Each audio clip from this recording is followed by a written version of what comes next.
Ahora sí, me escuchan. Sí, en unos minutos más ya vamos a poner el otro micrófono. Bueno, está haciendo mucho frío, ¿no? Pero me alegra ver a los hermanos aquí reunidos y damos gracias al Señor que nos permite estar esta semana también para poder aprender de su palabra, para poder a estudiar su texto bíblico. Así que, por favor, hermanos, abran su Biblia en el capítulo 13 de Hechos de los Apóstoles. Hechos, ahora sí, Hechos capítulo 13. Estamos comenzando una nueva etapa de estudios con este capítulo. Va a haber un cambio, van a ver en el texto, es importante. Así que vamos a dar lectura o vamos a ir viendo los primeros 12 versículos donde vamos a aprender muchas cosas. Pero antes de esto quisiera que inclinen su rostro y que podamos orar. Padre amado, Dios bendito, en el nombre de Jesús, queremos esta mañana agradecerte, Señor, por la obra que tú haces en nuestras vidas, Señor, por lo que estás cuidándonos, Señor, constantemente. Alabamos tu nombre porque en tu misericordia has decidido mirarnos, salvarnos y ponernos en este lugar, Señor.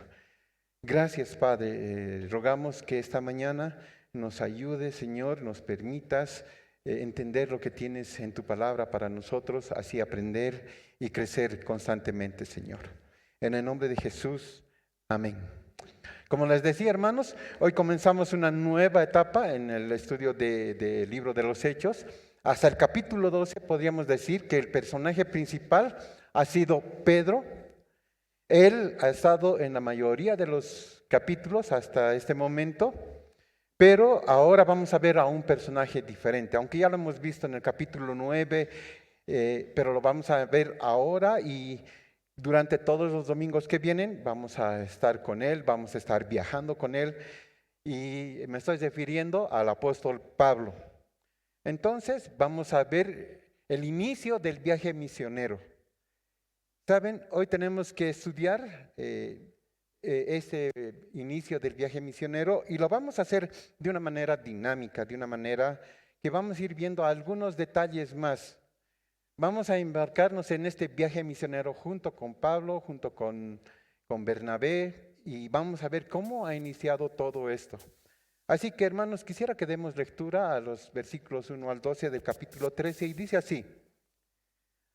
Había entonces en la iglesia que estaba en Antioquía profetas y maestros: Bernabé, Simón el que llamaban Níger, Lucio de Cirene, Manaén el que había sido criado con Herodes el tetrarca y Saulo. Ministrando estos al Señor y ayunando, dijo el Espíritu Santo: apartadme a Bernabé y Saulo para la obra a los que he llamado. Entonces, habiendo ayunado y orado, les impusieron las manos y les despidieron. Ellos entonces, enviados por el Espíritu Santo, descendieron a Seleucia y de ahí navegaron a Chipre. Y llegados a Salamina, anunciaban la palabra de Dios en las sinagogas de los judíos. También tenían a Juan de ayudante. Y habiendo atravesado toda la isla hasta Pafos, hallaron a cierto mago, falso profeta, judío, llamado Bar Jesús, que estaba con el procónsul Sergio Paulo, varón prudente. Este, llamando a Bernabé y a Saulo, deseaba oír la palabra de Dios. Pero les resistía Elimas, el mago, pues así se traduce su nombre, procurando apartar de la fe al procónsul. Entonces Saulo, que también es Pablo, lleno del Espíritu Santo, fijando en él los ojos, dijo: oh, lleno de todo engaño y de toda maldad, hijo del diablo, enemigo de toda justicia, ¿no cesarás de trastornar los caminos rectos del Señor? Ahora pues, he aquí, la mano del Señor está contra ti, y serás ciego, y no verás el sol por algún tiempo. E inmediatamente cayeron sobre él oscuridad y tinieblas, y andando alrededor buscaba quien le condujere de la mano. Entonces el procónsul, viendo lo que había sucedido, creyó maravillado de la doctrina del Señor. Bueno, comenzamos entonces con este viaje. Pablo junto con Bernabé van a comenzar a extender la palabra de Dios por diferentes lugares.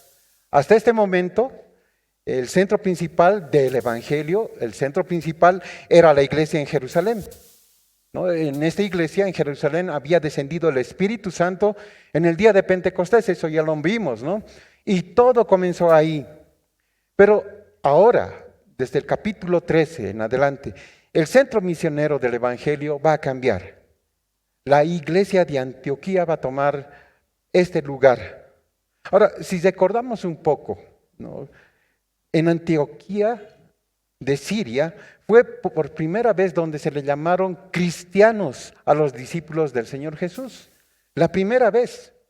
Claro, dice la Biblia que así los llamaron para burlarse de ellos, para rechazarlos. Les dijeron cristianos, que quiere decir pequeños cristos.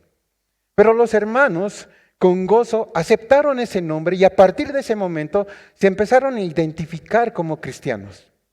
Ahora, hay algo muy importante que nosotros debemos tener claro, y es que la iglesia de Antioquía, en este lugar, se extendió la palabra a muchas naciones, a muchos pueblos, a muchas ciudades.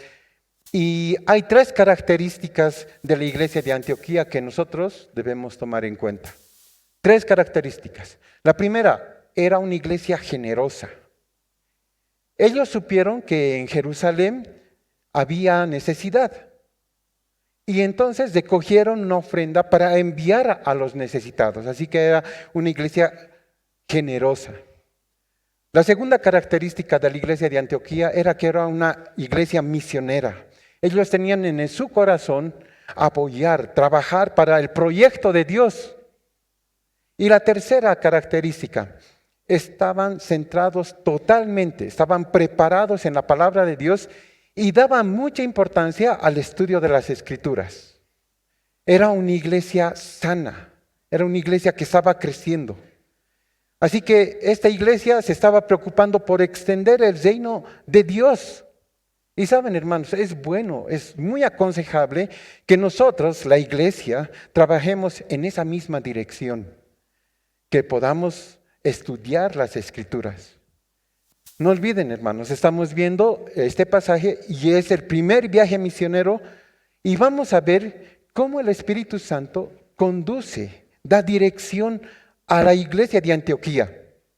En el capítulo 13 que hemos dado lectura, nos dice, comienza diciéndonos que la iglesia en Antioquía tenía varios ministerios. Nos dice que habían profetas. ¿Y qué más dice que había en la iglesia?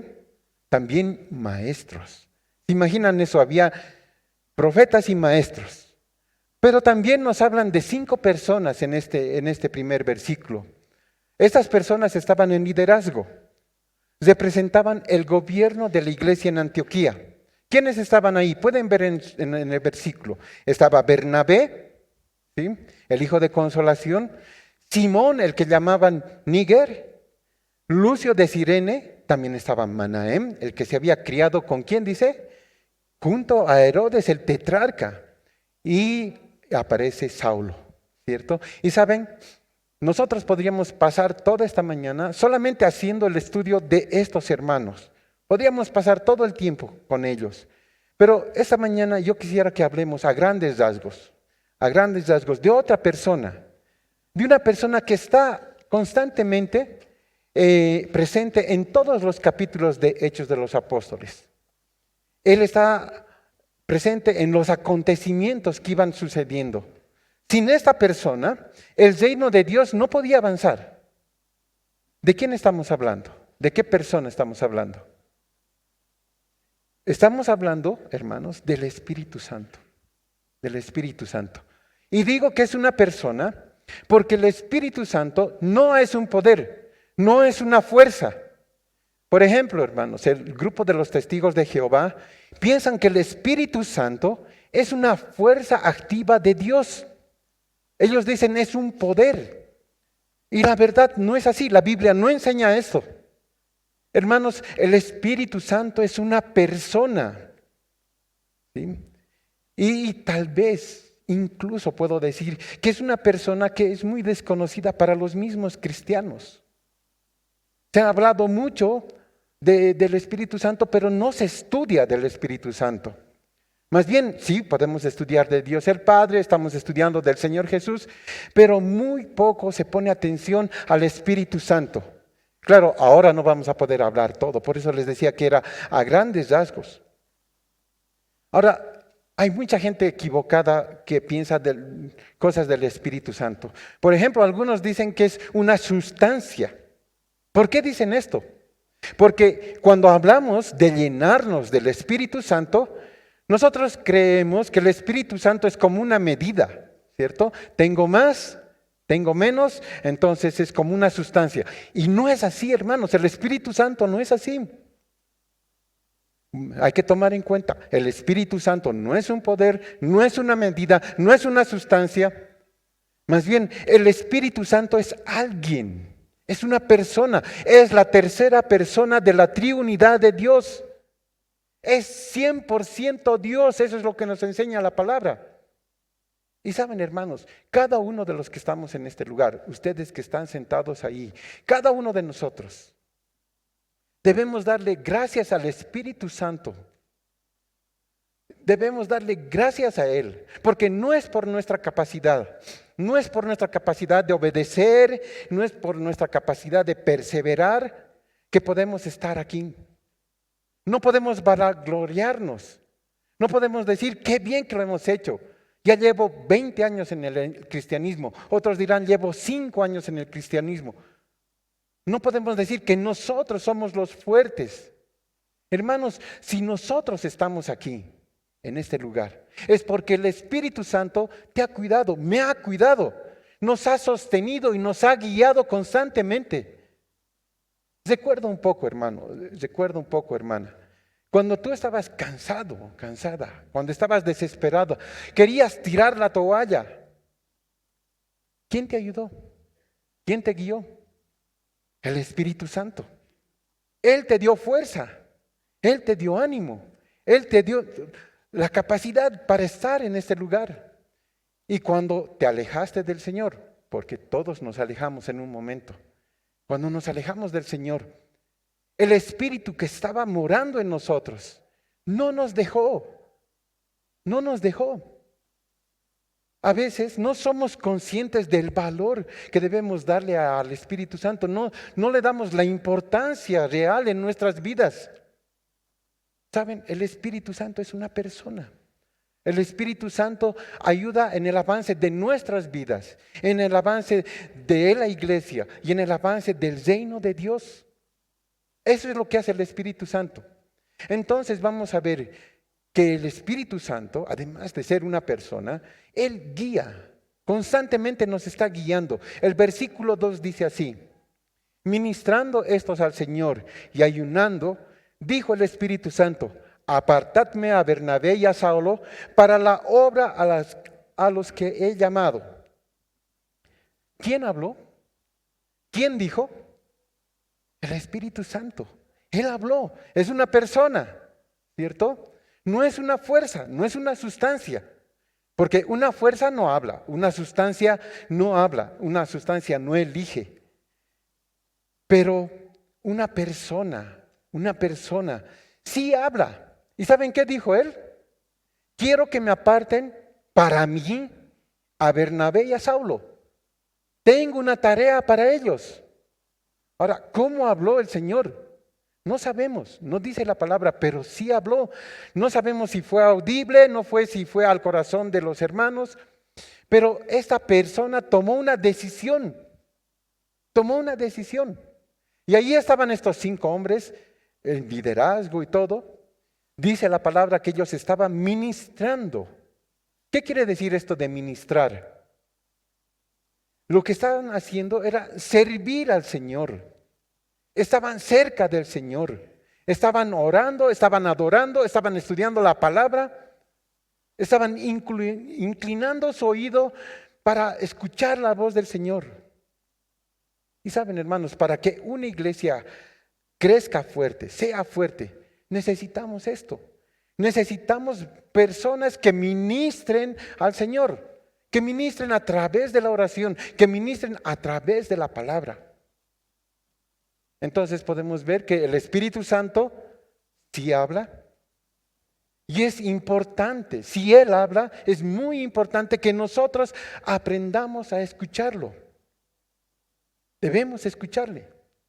En segundo lugar, hemos visto que el Espíritu Santo elige. Él elige. Y tercero, el Espíritu Santo guía. Y eso es lo que estamos viendo en este texto. El Espíritu Santo eligió a Bernabé, eligió a Pablo, ¿para qué? No para que vayan de vacaciones. Más bien, los eligió para enviarlos a las misiones con un propósito, predicar el Evangelio. Y saben, todos los que estamos aquí, también tenemos este mismo llamado. Todos. Saben, hermanos, los que estamos aquí en la iglesia, la comunidad, a todos los que creemos, el Señor nos ha elegido, nos ha llamado para que prediquemos el Evangelio, para que hagamos discípulos. Nosotros tenemos que ser esos testigos del Señor Jesucristo aquí en la tierra. Debemos ser testigos, hermanos. Y hay algo interesante en el verso 3. Dice, si ven el verso 3, dice que entonces estos hombres, habiendo ayunado, orado, impusieron las manos a estas personas que habían sido elegidas y los enviaron. Ahora, revisando un poco más el verso, lo que quiere mostrarnos es que estas acciones, el ayunar, el orar, el imponer manos, no lo hicieron solamente estos 5 hombres. Ellos lo hicieron delante de toda la congregación. Así que toda la iglesia en Antioquía estaba orando, estaba buscando al Señor. Y cuando todos tenían el mismo sentir, pusieron delante de todos también a Pablo y a Bernabé, les impusieron las manos, es decir, les dieron autoridad y los enviaron a nombre de la iglesia para que hagan este trabajo. Y saben, hermanos, lo que más me llama la atención en todo lo que estamos diciendo es que una y otra vez estos hombres estaban orando, una y otra vez estos hombres estaban ayunando. Tal vez, yo pienso, ¿no?, que ellos hubieran pensado, bueno, ya nos ha hablado el Espíritu Santo, hemos captado lo que dice, ya hemos entendido, sabemos su voluntad, ya no hace falta seguir orando. Ya no, ¿para qué vamos a orar? Debemos dedicarnos a otro asunto que sea más práctico. Pero no fue así. Dice la palabra que ellos siguieron en oración. No se sentían iluminados. Más bien, ellos estaban reconociendo la dependencia del Señor.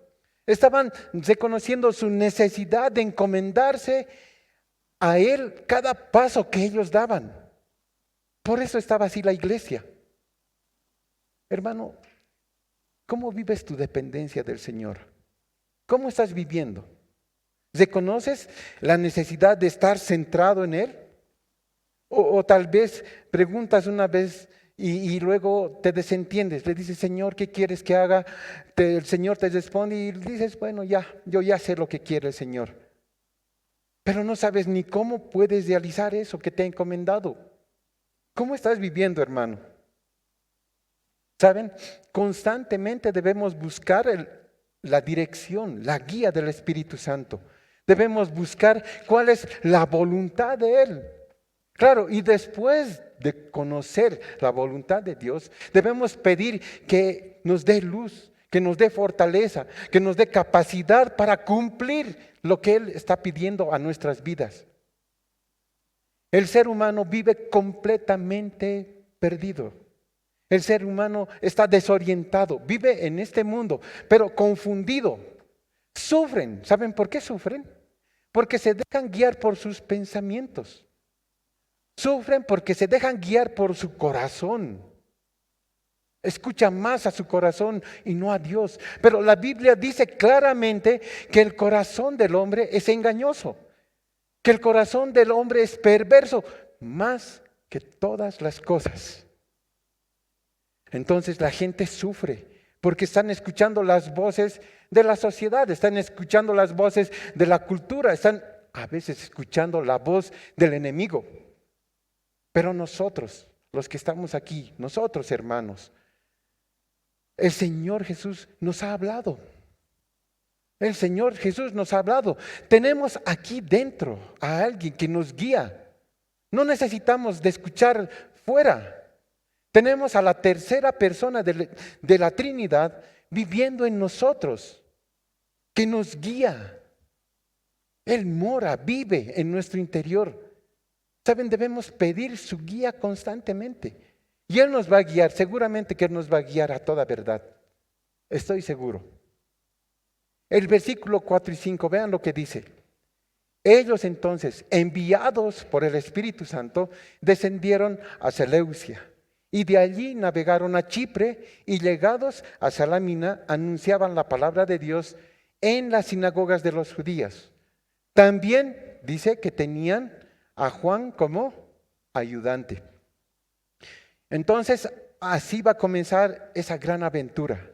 Así va a comenzar el gran viaje misionero. Y saben, desde Antioquía salen y viajan a Chipre. Y dice que llegan hasta Salamina. Salamina era el puerto principal de la isla de Chipre. ¿Ya? Y hay algo especial. ¿Saben? Precisamente Bernabé, el que estaba viajando, era de este lugar. Seguramente él conocía la sinagoga de ese lugar. Seguramente que Bernabé conocía la cultura de los habitantes, porque él había nacido allí. Él había vivido por muchos años. Ahora, un detalle, una característica de Chipre, lo más importante, lo más famoso que había en Chipre, ¿qué piensan que era? ¿Saben qué era? El templo de la diosa Afrodita.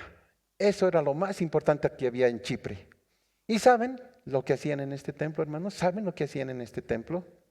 Se practicaba la prostitución. Se practicaba la prostitución. ¡Qué terrible, hermanos! Ahora, ¿se pueden imaginar ustedes ese ambiente espiritual que había en Chipre? Era una ciudad que estaba llena de pecado, constantemente lleno de pecado. Saben, la gente viajaba para ver a las prostitutas. Seguramente era un lugar oscuro de inmoralidad, pero donde abundó el pecado. ¿Qué dice la Biblia? Donde abundó el pecado. Allí sobreabundó la gracia. Y en medio de toda esta ciudad oscura, de esta ciudad inmoral, el Señor envió ¿a quién? A 2 misioneros. Ellos tenían un deber, tenían que predicar, tenían que llevar el evangelio y tenían que orar, pedir al Señor que transforme el corazón de esas personas. Y saben, hermanos, nosotros también debemos hacer esto. Nosotros también debemos llevar el evangelio y debemos esperar que el Espíritu Santo nos guíe. Y ahora seguramente tú estás preguntándote, ¿cómo puedo hacer esto? ¿Cómo puedo trabajar para el Señor? ¿Cómo puedo llevar y predicar? ¿Qué problemas voy a tener cuando predico para el Señor? Y saben, en los siguientes versos nosotros vamos a ver un ejemplo de cómo Pablo y Bernabé llegaron a predicar el evangelio a los habitantes de Chipre. Y esto es lo que vamos a ver. La luz del Espíritu Santo ayudando, dando dirección a Pablo y a Bernabé. Versos 6 al 12. Vean conmigo, dice así. Y habiendo atravesado toda la isla de Pafos, llegaron hasta cierto mago, falso profeta, judío, llamado Bar Jesús, que estaba con el procónsul Sergio Paulo, varón prudente. Este, llamando a Bernabé y a Saulo, deseaba oír la palabra de Dios, pero les resistía Elima el mago, pues así se traduce su nombre, procurando apartar de la fe al procónsul. Entonces Saulo, que también es Pablo, lleno del Espíritu Santo, fijando en él los ojos, dijo: oh, lleno de todo engaño y de toda maldad, hijo del diablo, enemigo de toda justicia, ¿no cesarás de trastornar los caminos rectos del Señor?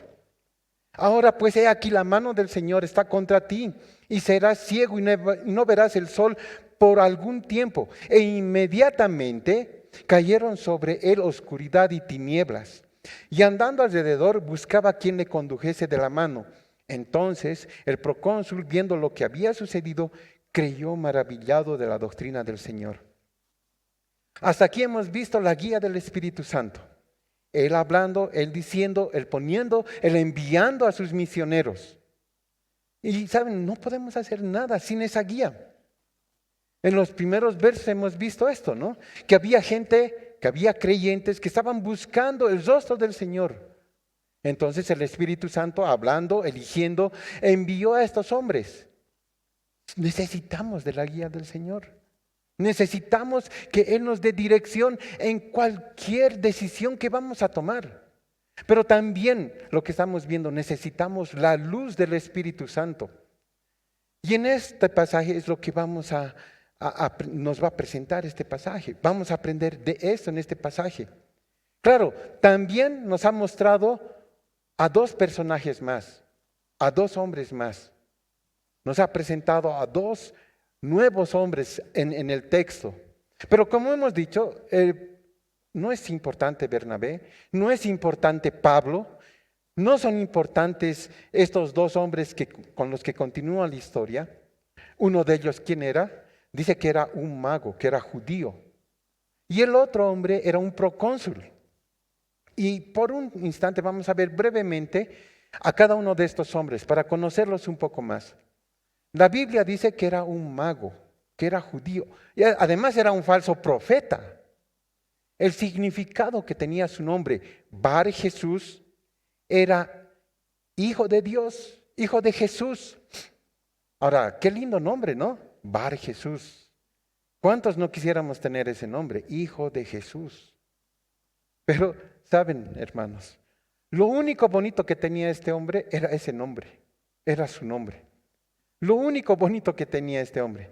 Porque aunque él se llamaba hijo de salvación, hijo de Jesús, él estaba en la más terrible tiniebla espiritual. Estaba en tinieblas. Este era un instrumento en las manos del enemigo, en las manos de Satanás. Este es el primer hombre que se nos presenta, que se nos muestra. Sin embargo, también nos presentan otro hombre. Nos presentan al procónsul, que tenía la autoridad del gobierno de Roma. Este procónsul se llamaba Sergio Paulo. Y de él se nos dice que era un hombre inteligente. ¿Qué dice la palabra? Que era un hombre prudente. Y también vemos que este hombre estaba comenzando a tener inquietud. Quería conocer un poco más de la palabra de Dios. Quería conocer un poco más y por eso él manda a llamar a estos dos hombres que habían llegado. Ahora, imagínense, hermanos, esto.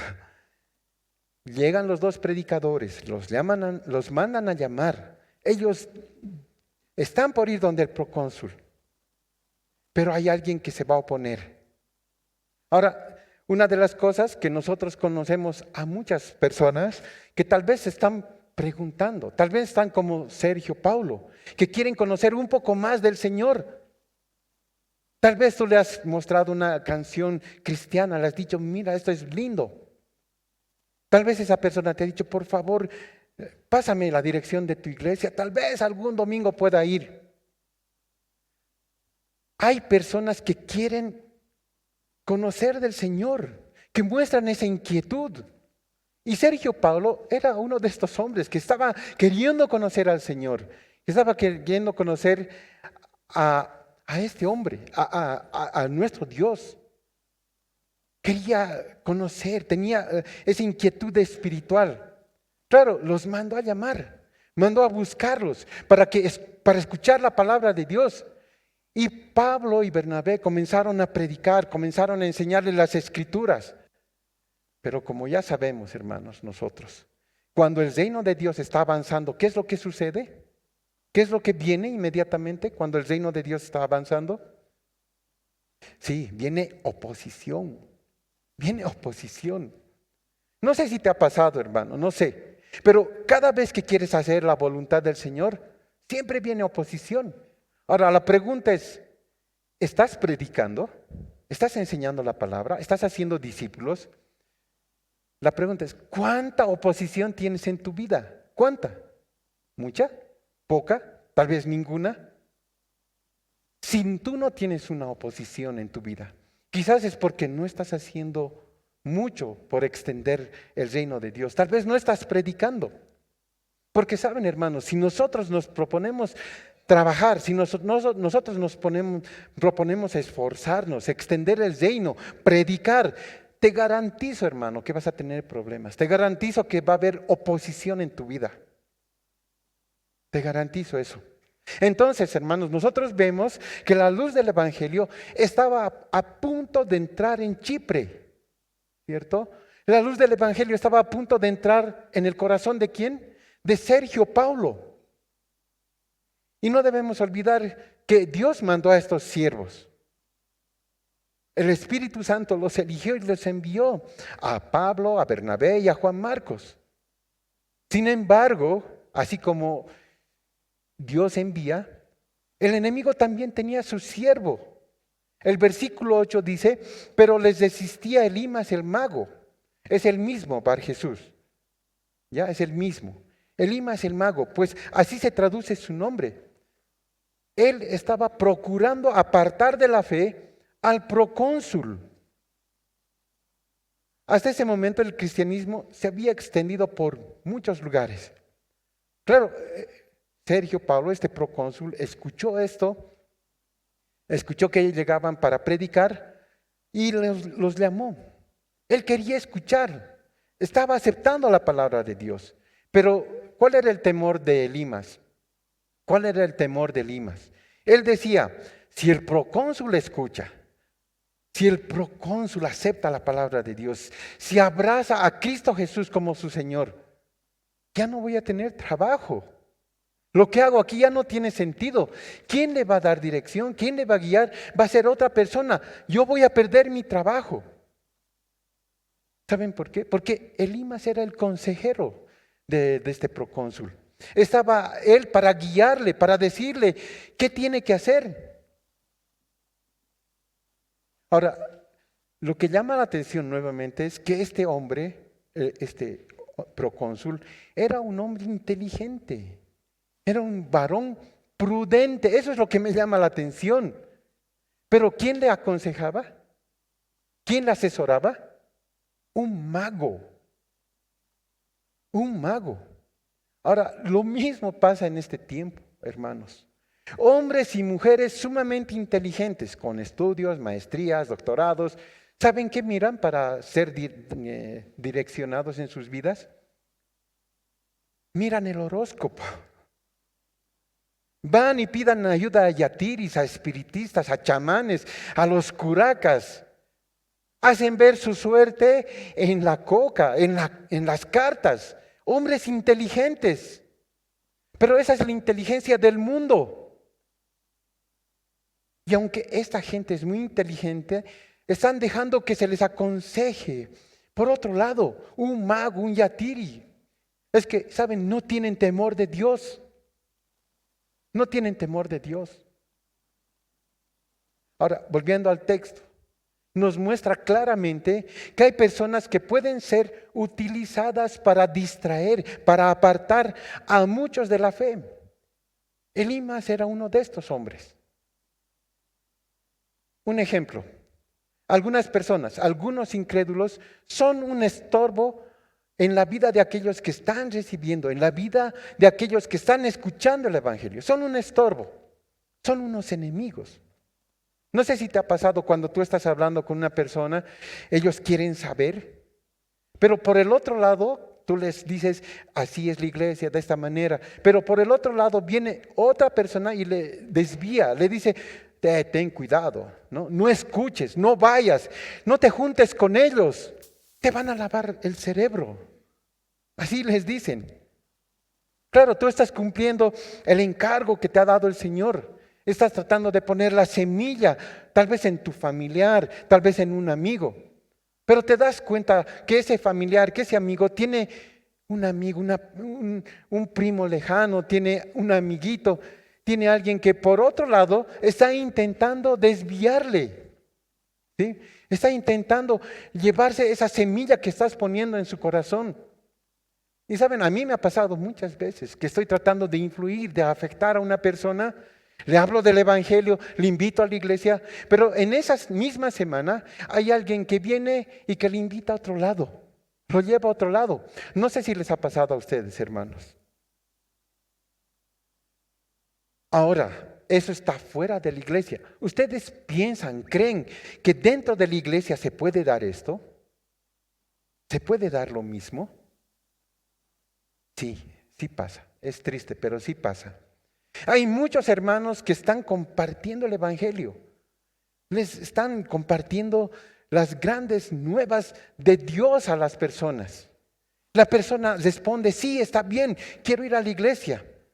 Viene a la iglesia, pero las siguientes semanas alguien se acerca, le invita el sábado por la noche a que vaya a otro sitio, a una fiesta, a bailar y a todo eso, ¿no? Pasa. Y ahí nosotros podemos darnos cuenta que existe una lucha. Eso es lo que nos enseña este texto, que cuando nosotros vamos a predicar, va a haber oposición, no va a ser sencillo. Cuando nosotros vamos a compartir el evangelio, el enemigo también va a estar haciendo su parte. Saben, debemos estar alertas.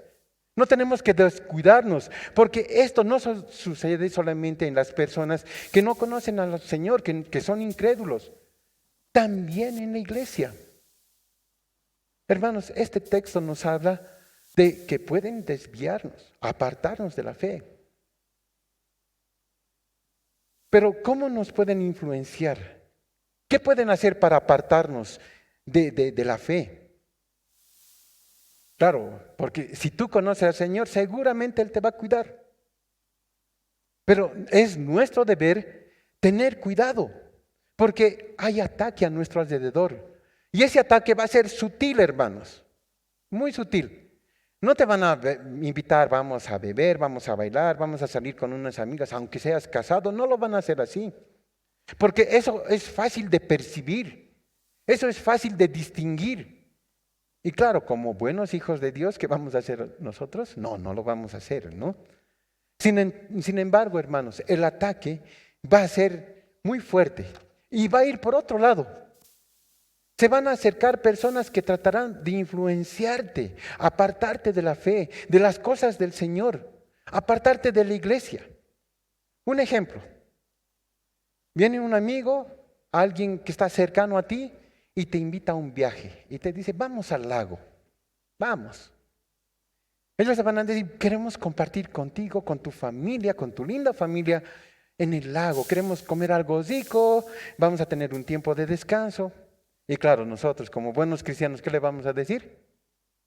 No, es que mi familia y yo vamos a la iglesia. Y tu amigo dice, pero todos los domingos vas a la iglesia. Todos los domingos, todo el año. Ahora podemos ir y tener un tiempo especial. Por una parte nos desvían así. Los negocios, el trabajo, ¿pueden apartarte? Sí. Ahora, no es malo tener negocio, no es malo tener trabajo, pero darle todo el tiempo de tu vida no está bien. Porque vas a llegar el domingo y vas a estar cansado y no vas a querer venir. Y si vienes te vas a estar aburriendo. Alguien más que te puede desviar, tal vez un novio, tal vez una novia que no es creyente, te puede apartar. Tal vez hay algunos que están pasando por esa experiencia o han pasado por esa experiencia, que se han unido por un tiempo con otra persona que no es creyente y esa persona le ha apartado de su fe. Se han unido sentimentalmente a un yugo desigual. Se han unido a alguien que no es creyente.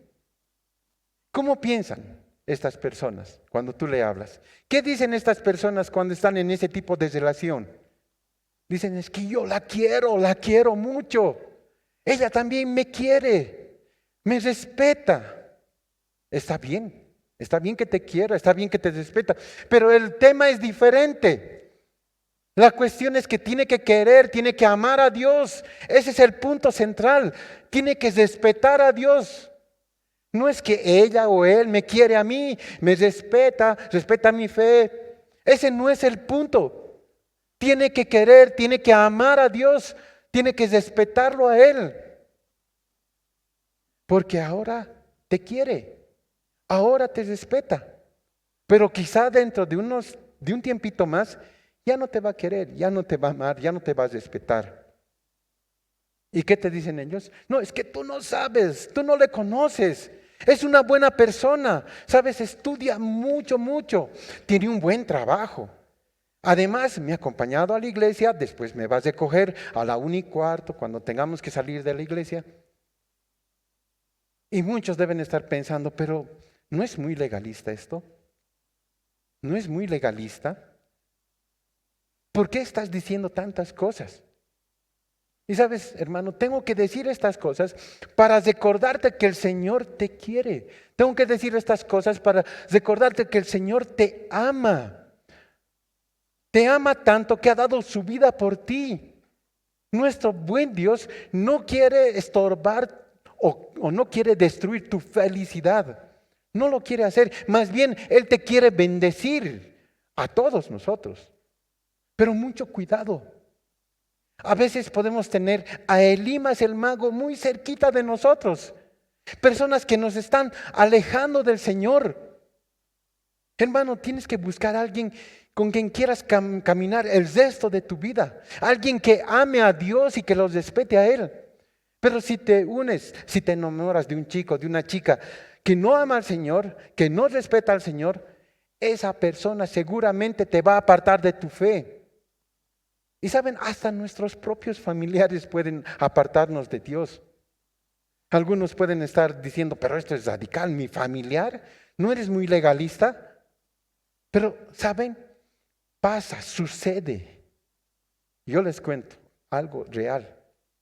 Recuerdo que los primeros 2 años, cuando yo fui a la iglesia, cuando el Señor me alcanzó, cuando el Señor me salvó, Rita, mi esposa, les cuento, no quería saber nada de los cristianos.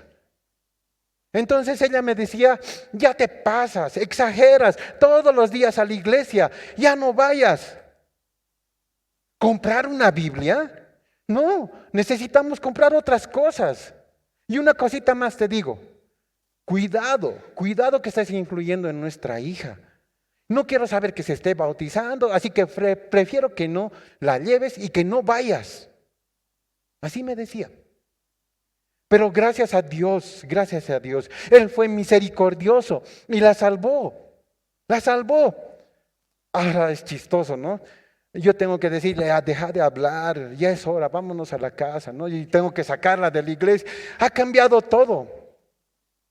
Ahora, quiero que entendamos ese punto, hermanos. Quiero que entendamos ese punto. No estoy diciendo que esas personas son enemigos, no. Lo que estoy diciendo es que ellos son instrumentos en las manos del enemigo, como lo fue Elimas. Un ejemplo, está cerca la pasión del Señor Jesús, está cerca. Y el Señor se acerca a sus discípulos y les dice, saben, dentro de poco tengo que ir a Jerusalén, me es necesario padecer mucho, voy a abrazar una cruz, voy a morir por todos ustedes. Y entonces, ¿qué pasa? ¿Qué pasa? ¿Quién se le acerca? Sí, se acerca Pedro, ¿no? Y le lleva un ladito al Señor y le dice, maestro, no vayas a Jerusalén, tienes que cuidarte. Si vas a Jerusalén te van a azotar, te van a lastimar, mejor nos quedamos aquí. Yo todavía tengo esa barquita, nos podemos ir. ¿Y qué le dice el Señor? ¿Cómo les responde? ¿Qué le dice a su amigo? Le mira a sus ojos y le dice, apártate de mí, Satanás. Ahora tenemos que entender, tenemos que aclarar que Satanás no ha entrado en la vida de Pedro, nada de eso, hermanos. Pedro, sin saberlo, está siendo un instrumento en las manos de Satanás para que el Señor Jesucristo no vaya a la cruz. Pero el Señor, que es guiado por el Espíritu Santo, que tiene la luz del Espíritu Santo, tiene el discernimiento y le dice, Pedro, estás equivocado. Este mensaje no viene de ti. Este mensaje más bien viene de Satanás. Además, aprovecho para decirle que cada uno de nosotros también debemos tener cuidado a quién estamos escuchando. Debemos tener cuidado a quién le pedimos consejo. Porque muchos, incluso de buena voluntad, te pueden desanimar, te pueden decir cosas que no están bien. Tenemos que saber a quién abrir nuestro corazón. Tenemos que tener cuidado a quién le pedimos consejo, a quién estamos escuchando. Y tal vez estás pensando, es que ese consejo me lo ha dado un creyente. Ahora, ¿qué clase de creyente? ¿Cómo es este creyente? Porque saben, hermanos, muchos creyentes no tienen claro el evangelio, no tienen claro. Y a veces nosotros buscamos consejo en esa gente que no es madura, en esa gente que no te aconseja bíblicamente. Les vas a escuchar decir a esas personas, no, el Señor dice, no te van a decir eso. Te van a decir, yo he solucionado de esta manera. Yo creo que debes hacer esto. Yo lo hice así. Y sabes, me ha ido bien. Es que no importa cómo la persona cree o sabe. No importa cómo piensa que ha solucionado el problema y si le salió bien. Lo que necesitamos escuchar es algo más. Una palabra que venga del Señor. Hermanos, siempre debemos buscar la guía del Espíritu Santo para que no nos apartemos de la fe. Si tú no estás lleno del Espíritu Santo, si tú no estás viviendo guiado por Él, sabes, no vas a poder percibir, no vas a poder ver a las personas, no vas a poder ver a tus amigos, a tus amistades, a tu pareja, a tu propia familia, a tu trabajo, a tu negocio, que están siendo utilizados para apartarte de la fe. Tú no vas a poder ver. Y saben, Pablo sí estaba lleno del Espíritu Santo. Pablo sí estaba lleno de Él. El verso 9 y 10 dice así, vean en su Biblia, dice así o en el boletín. Entonces Saulo, que también es Pablo, lleno del Espíritu Santo, fijando en él los ojos, dijo, oh lleno de todo engaño y de toda maldad, hijo del diablo, enemigo de toda justicia, ¿no cesarás de trastornar los caminos rectos del Señor? ¿Qué pasa cuando un hijo de Dios está lleno del Espíritu Santo? ¿Qué pasa? Claro, rápidamente puede identificarse, conocer a los elimas que están alrededor de su vida. Rápidamente lo puede hacer. Y entonces, ¿cómo le habla Pablo a Elimas en ese momento? ¿Qué le dice? ¿Qué le dice? Le dice algo fuerte, ¿no? Ahora, en este tiempo está de moda, en la sociedad en la que estamos nosotros viviendo, está de moda que no hay que decir nada malo, que debemos decirle todo con cuidado, porque hombres y mujeres son muy sensibles ahora, son delicados, emotivos. Pero ¿qué dice la Biblia? ¿Qué nos dice de Pablo? ¿Qué le dijo a Elimas? ¿Qué le dijo? No le dijo, Elimas, amigo mío, Cristo te ama. No le dice eso. No le dice eso. ¿Qué le dice Pablo? Le dice, hijo del diablo. ¿Se imaginan eso? Hijo del diablo. Pero él no se llama así. Hemos visto que al principio se llamaba Bar Jesús, el hijo de Jesús, hijo de salvación. Y hemos dicho, sí, tiene un lindo nombre, pero no es hijo de Jesús. En este tiempo hay muchos que tienen el nombre cristianos. Hay muchos que dicen ser hijos de Dios, pero no lo son, no son genuinos. Y claro, Pablo mira fijamente a este hombre y le dice, hijo del diablo, tú estás lleno de mentira, de engaño, de maldad. Tú eres enemigo de la justicia. ¿Cuándo vas a dejar de trastornar esos caminos rectos del Señor? ¿Imaginas que te digan así en la iglesia? Pero también le dice ahora la mano del Señor está contra ti. Vas a quedar ciego, vas a estar sin ver el sol. Y en ese momento cae en oscuridad y tinieblas en la vida de este hombre. Saben, hermanos, a través de la historia, Lucas, inspirado por el Espíritu Santo, quiere enseñarnos, quiere recordarnos que el enemigo, que el diablo y todos sus siervos se van a levantar para impedir el avance del poderoso reino de Dios. Sin embargo, esta historia también nos muestra algo especial. La verdad es que se pueden levantar muchos elimas, se pueden levantar muchas personas en contra nuestra, y también en contra de Dios. Pero a los que Él quiere salvar, a los que Dios quiere salvar, los va a salvar. Aunque muchos hombres y mujeres traten de robar la semilla, el Señor los va a salvar. Elimas está tratando de sacar la semilla del corazón de Sergio Paulo. Pero el Señor es incomparable. El Señor es inmenso, todopoderoso, fuerte. El Señor en su eternidad pasada ya decidió elegir y salvar a Sergio Paulo. Y saben, si Él ha decidido, nadie lo va a impedir. Nadie lo va a impedir. Nada ni nadie va a impedir que Dios salve a uno de sus escogidos. Nadie va a impedir que Dios le dé la luz del Espíritu Santo a aquel que ha elegido. Entonces está Elimas, el mago. Y de repente el Señor lo castiga. Lo deja sumido en la más profunda oscuridad. De repente su día se hizo noche, ¿cierto? Sus ojos estaban abiertos, pero él ya no podía ver a nadie. ¿Te imaginas eso, hermano? Qué triste debe ser. Tú puedes ver y ya no puedes ver. No, ya no puedes ver a tu esposa. Ya no puedes ver a tus hijos. Ya no puedes ver a los seres queridos. Ya no puedes ver la creación de Dios. Ya no lo puedes hacer. Qué triste, ¿no? Lo que le pasa a este hombre. Por el otro lado, vemos al procónsul, que él dice que había creído. ¿Cierto? Vean el versículo 12. Dice así: entonces el procónsul, viendo lo que había sucedido, creyó. Claro, ahora, si nosotros nos quedamos ahí, ¿no?, vamos a pensar que porque él ha visto el milagro, ha creído. Pero ¿qué dice el texto? Dice que él, maravillado, ¿no?, creyó de la doctrina del Señor. No es porque ha visto un milagro. Y eso quiero que entendamos, hermanos. Nadie se va a salvar a través de ver un milagro.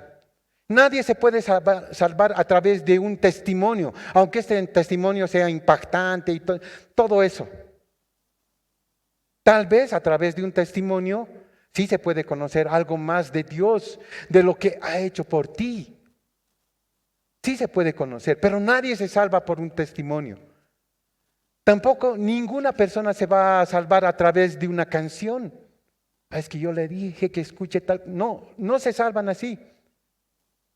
Hermanos, la gente, las personas se salvan a través del Evangelio.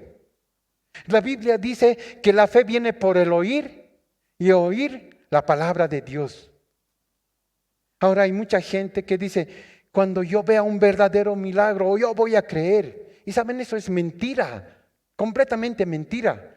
Porque si nosotros recordamos un poco, no ha habido una generación que haya visto más milagros que la generación del Señor Jesús. ¿Y creyeron? ¿Creyeron estos hombres? No, más bien todo lo contrario, lo crucificaron. ¿Saben? Hombres y mujeres vieron que se había removido la piedra. Habían visto a Lázaro, a un hombre que llevaba 4 días muerto y había salido del sepulcro. ¿Creyeron? No, no creyeron. Porque saben, hermanos, no se cree por ver físicamente. Se cree por ver espiritualmente. Y esa luz la produce el Espíritu Santo. Así que nosotros, hermanos, necesitamos predicar el Evangelio. Y el Evangelio es una buena noticia en medio de una mala noticia. Si no predicamos estas dos cosas, el Evangelio está incompleto.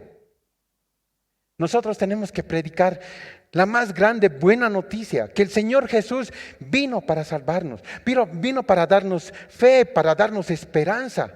Pero también tenemos que predicar el otro lado. Tenemos que decirles, tú eres un pecador, sabes, necesitas de un Salvador, necesitas de Jesús.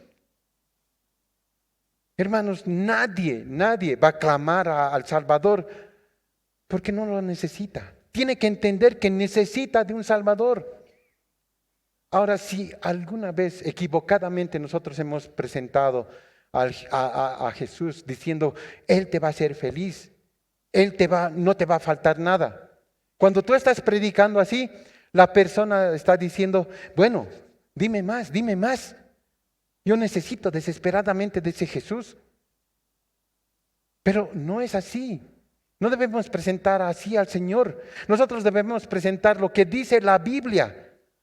Y lo que dice la Biblia es que tú eres un pecador, que necesitas de Dios, que eres un Elimas, que estás perdido, que estás sumido en oscuridad. Debemos decirle que Dios no es su amiguito, por si acaso, no es su amiguito. La Biblia dice que Dios está airado, está enojado. Pero también dice la Biblia que Él ha provisto a su Hijo para que Él haga paz entre Dios y los hombres.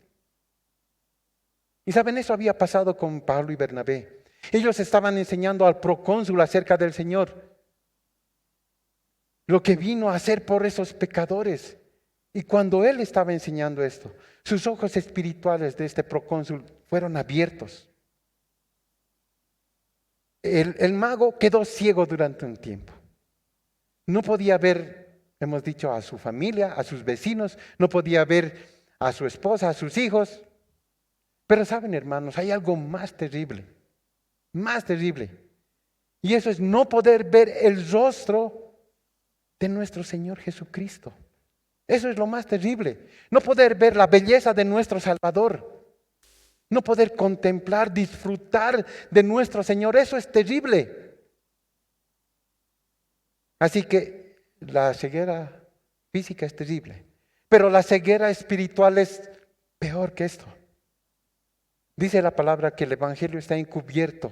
Y está encubierto entre los que se pierden. Esto es entre los incrédulos. Porque el Dios de este mundo les ha cegado el entendimiento. Ha cegado su entendimiento para que no resplandezca la luz del Evangelio en sus vidas. El enemigo tiene a estas personas sumidas, ciegas espiritualmente. Por eso es necesario que nosotros empecemos a predicar el Evangelio, para que se quiten las vendas espirituales, para que estas personas que nosotros hablamos del Evangelio digan, sí, soy un pecador, pero también creo que el Señor ha muerto por mí, para que se arrepientan. El Señor dijo, yo soy la luz del mundo. El que me sigue no andará en tinieblas, sino que tendrá la luz de la vida. Eso es lo que dice el Señor. Resumiendo, el Señor es la luz del mundo. Yo tengo la luz del mundo. Ustedes tienen la luz del mundo. Tú tienes al Espíritu Santo, que es la luz. Saben, hermanos, Él nos abrió los ojos. Él nos va a guiar a toda verdad. Nos va a hacer feliz. Y aunque andemos nosotros por valle de sombra, de muerte, no vamos a temer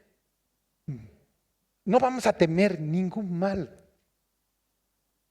Así que, hermanos, si alguien esta mañana está viviendo aún en la oscuridad, tienes la oportunidad de clamar al Señor Jesucristo. Tú le puedes decir, Señor, te necesito. Ahí donde estás. Tal vez dices, ¿qué tengo que hacer? ¿Tengo que levantar la mano? ¿Tengo que salir al frente? ¿Tengo que repetir una oración? No. Ahí donde estás debes levantar tu voz, debes clamarle, decir, Señor, abre mis ojos. Quiero verte. Quiero que me guíes. Señor, por favor, haz esto por mí. Y si tú, hermano, si tú, hermana, estás aquí, si ya eres hijo de Dios, entonces adora, admira, glorifica a Dios, exáltale a Él, porque Él un día vino, te amó, dio su vida por ti, abrió tus ojos espirituales y desde ese momento tienes al Espíritu Santo morando en tu vida, guiándote. Hermanos, ¿cómo estamos viviendo? Hemos visto esta mañana el primer viaje misionero y cómo Pablo y Bernabé han tenido que sortear muchos problemas. Muchos problemas. Hemos visto a un mago, a alguien que va en contra de lo que estos enviados tenían que hacer. Pero también hemos visto que nuestro Dios es todopoderoso, que lo va a lograr. Hermanos, ¿cómo estamos viviendo? ¿Qué estamos haciendo? ¿Estamos predicando? ¿Somos esos enviados de Dios? Si no, podemos comenzar desde hoy día. Invita a otros amigos, predica el Evangelio, hermano. Vamos a orar.